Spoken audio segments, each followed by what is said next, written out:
และวันนี้นะครับเราก็มาอยู่กับ Aprilia RSV4 1100 Factory ครับ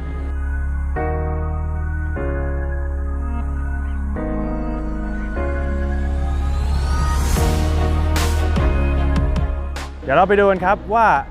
เจ้าสปอร์ตตัวแรงนะครับค่ายอิตาลีคันนี้มีอะไรที่น่าสนใจกันบ้างครับไปครับ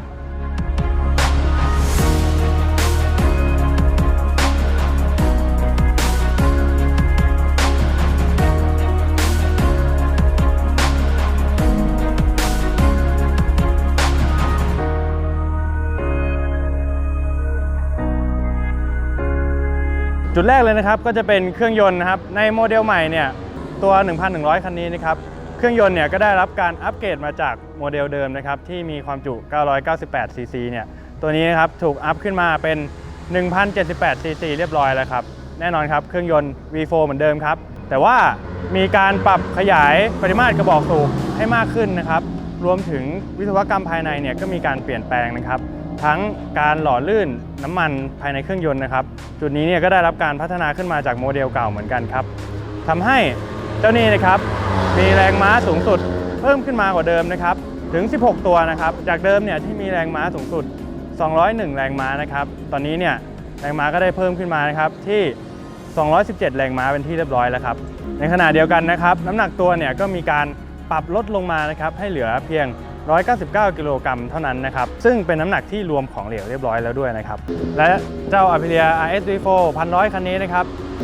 ยังมีแรงบิดนะครับที่มากถึง122 นิวตันเมตรนะครับที่ 11,000 รอบซึ่งบอกเลยนะครับว่าด้วยน้ำหนักตัวแบบนี้แรงม้าแบบนี้แรงบิดแบบนี้เนี่ยถ้าหากเพื่อนๆนะครับเผลอไปปิด traction control นะครับและบิดออกไปเต็มแรงเนี่ยมียกทุกเกียร์แน่นอนครับถือว่าอัตราส่วนนะครับพละกำลังต่อน้ำหนักตัวเนี่ยค่อนข้างจะเข้มข้นมากเลยนะครับทำให้รถคันนี้เนี่ยเมื่อได้ลองขับขี่แล้วเนี่ยรู้สึกเบานะครับพลิกรถง่ายแล้วก็สามารถควบคุมได้อย่างอยู่มือมากยิ่งขึ้นนั่นเองครับ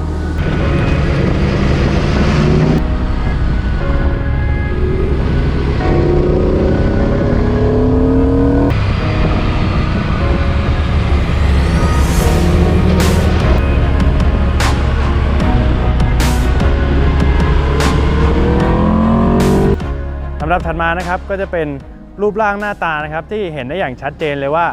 ดุดันมากขึ้นกว่าโมเดลเก่านะครับที่จะเน้นเป็นสีของแบรนด์นะครับเป็นสีประจำแบรนด์ก็จะเป็นเขียวส้มเทานะครับแต่ว่า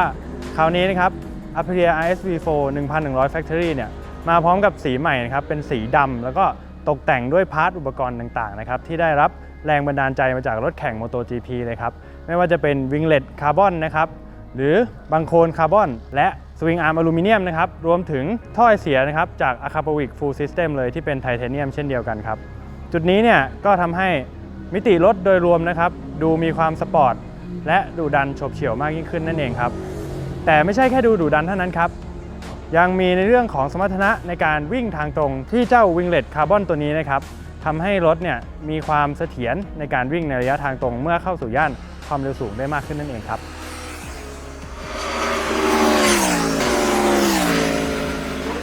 ลำดับที่3นะครับก็จะเป็นในเรื่องของช่วงล่างของเจ้า Aprilia RSV4 1,100 Factory คันนี้นะครับที่ทาง Aprilia นะครับจัดเต็มให้มานะครับไม่ว่าจะเป็นโชคอัพด้านหน้านะครับ Erlin Nix นะครับซึ่งเป็นระดับท็อปในแบรนด์นี้อยู่แล้วนะครับและโชคอัพหลังเป็นในรุ่น TTX นะครับสำหรับการขับขี่ในวันนี้เนี่ยเนื่องจากสนามพีระเซอร์กิตนะครับก็จะมีสภาพที่มีหลุมมีบ่อบ้างนะครับในบางจังหวะบางไลน์ที่รถวิ่งนะครับทำให้ผมเนี่ยได้มีโอกาสทดสอบ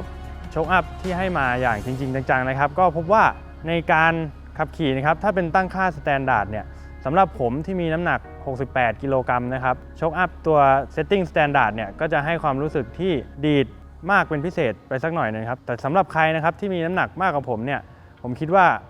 สัก70หรือ75 กิโลกรัมเนี่ยโชคอัพตัวนี้นะครับก็อาจจะมีความหนึบแล้วก็รีบาวนะครับที่ลงตัวกับคุณมากขึ้นครับแต่ไม่ต้องเป็นห่วงครับโชคอัพตัวท็อปแบบนี้นะครับทั้งหน้าทั้งหลังปรับแต่งได้เต็มระบบแน่นอนครับ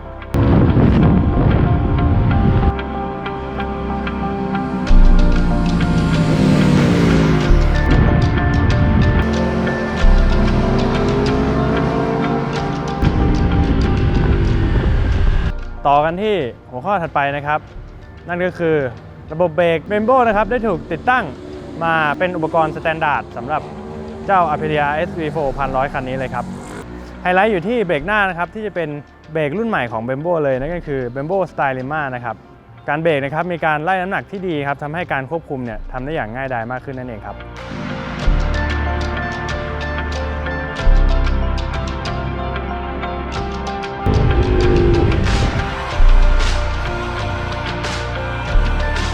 ใครนะครับที่กังวลว่ามันจะสปอร์ตเกินไปนะครับไม่สามารถนำไปขับขี่บนถนนได้อาจจะไม่สะดวกด้านนี้นะครับ Aprilia เนี่ยก็มีระบบช่วยเหลือการขับขี่นะครับระบบไฟฟ้าที่ปรับแต่งได้ละเอียดมากๆเลยนะครับหน้าจอแดชบอร์ดเนี่ยก็แทบจะเป็นโทรศัพท์สมาร์ทโฟนอยู่แล้วนะครับสามารถปรับแต่งค่าช่วยเหลือการขับขี่ต่างๆเนี่ยได้ละเอียดมากๆจริงๆครับที่ถือเป็นจุดเด่นเป็นตัวชูโรงของเจ้า Aprilia SV4 1100 คันนี้นะครับไม่พูดถึงไม่ได้เลยจะเป็นเรื่องของระบบไฟฟ้านะครับ APRC หรือ Aprilia Performance Ride Control นะครับที่เจ้าระบบนี้เนี่ยก็มีระบบการช่วยเหลือการขับขี่มาเยอะมากๆนะครับไม่ว่าจะเป็น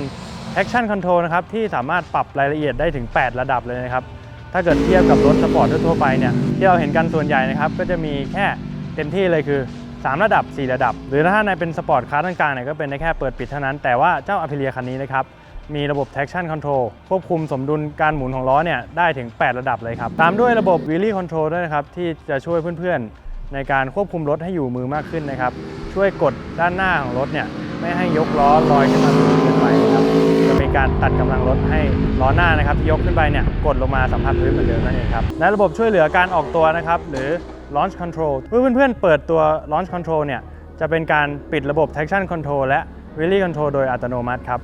เนื่องจากโหมดนี้นะครับจะมีการเปิดให้เพื่อนๆเนี่ยได้รีดพละกำลังสูงสุดออกมานะครับในเวลาที่เพื่อนๆออกตัวจากเส้นสตาร์ทนั่นเองครับและสายขี่เที่ยวนะครับถูกใจแน่นอนระบบ cruise control นะครับตัวนี้ก็มีมาให้เพื่อนๆขับขี่ระยะทางไกลๆเนี่ยแบบไม่ต้องบิดคันเร่งให้เมื่อยแขนอีกต่อไปแล้วครับตามด้วยสุดท้ายนะครับคือ speed limiter นั่นเองใครนะครับที่ไม่ไว้ใจในฝีมือของตัวเองนะครับหรือว่ามีคนอยากจะลองเนี่ยเราก็กด speed limiter เอาไว้นะครับให้ไม่สามารถบิดเกินความเร็วที่กำหนดเอาไว้ได้ด้วยนะครับ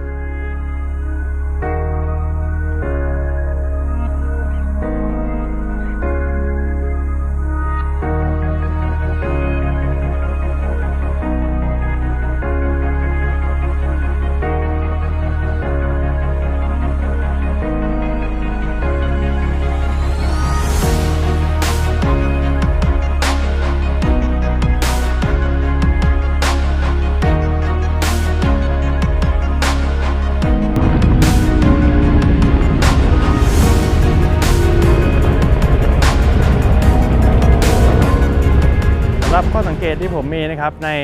Aprilia SV4 1100 คันนี้นะครับน่าจะเป็นเรื่องของท่านั่งนะครับที่แม้จะมีระบบช่วยเหลือการขับขี่มาให้มากมายนะครับแต่ว่ายังคงเป็นรถสปอร์ตแบบเต็มตัวอยู่ดีนะครับเบาะนั่งเนี่ยมีลักษณะค่อนข้างสูงนะครับ850มิลลิเมตรผมที่สูง173เซนติเมตรเนี่ยยังต้องมีการสไลด์ก้นนะครับเพื่อรักษาบาลานซ์ของรถในการจอดอยู่กับที่ด้วยครับใครนะครับที่เพิ่งเคยขับขี่รถสปอร์ตแรกๆแล้วยังไม่ชินเนี่ยก็อาจจะใช้ระยะเวลานะครับในการทำความคุ้นชินนิดนึงนั่นเองครับข้อสังเกตข้อถัดมานะครับนั่นก็คือเรื่องของโชคอัพหลังนะครับที่วันนี้เนี่ยเป็นการทดสอบวันที่2นะครับและผมพบว่าน้ำหนักตัวผมนะครับ68กิโลกรัมเนี่ยอาจจะน้อยเกินไปนะครับทำให้โชคหลังนะครับที่ตั้งค่ามาเนี่ยมีอาการดีดมากพอสมควรเลยนะครับจุดนี้นะครับเพื่อนๆอาจจะต้องทำการเซตอัพโชคหลังก่อนอย่างอื่นเลยนะครับเพื่อความปลอดภัยของตัวเพื่อนๆนั่นเองครับ